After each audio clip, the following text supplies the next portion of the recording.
if you're brand new and you don't know your market yet, this is not a good idea. I have sold a lot of lots in very nice areas that have both flood zones and wetlands. Actually sold one yesterday we'll talk about, and it's all a matter of the supply and demand in that market.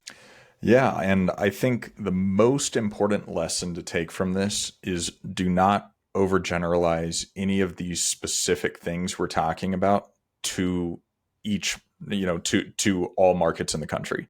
Yeah. Everything is location dependent. Wetlands in some areas are absolute deal killers. Wetlands in other areas don't mean anything at all. Same with flood zone, same with access, and same with a lot of the what people typically call killers or filters that they put on.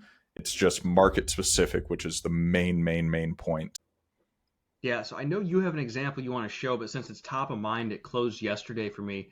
I sold a lot.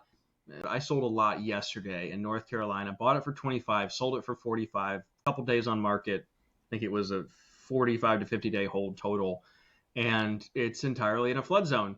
But so is the whole neighborhood.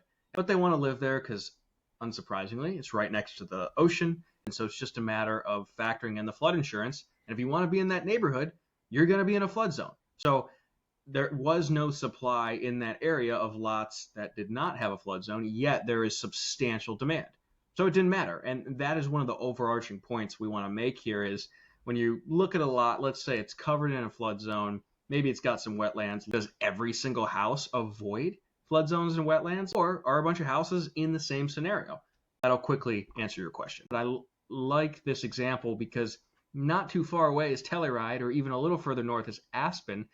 And those places are so expensive and so desirable and in demand that those lots absolutely would be bought and built on by somebody because the demand is so high there. And that's a really extreme example, but it really just drives home the point. So at the end of the day, how do you figure this out? Well, if you have a regrid or land ID on one screen and Zillow on the other, and you're looking at a flood zone or wetlands, you can quickly see, okay, are any of the lots trading in the flood zone or wetland? And then when it comes to the perk test, the topography, that's more a matter of just talking to local experts, builders, realtors, and they can quickly clue you in on, okay, you need to do engineered septic. So local experts are a big part of this equation.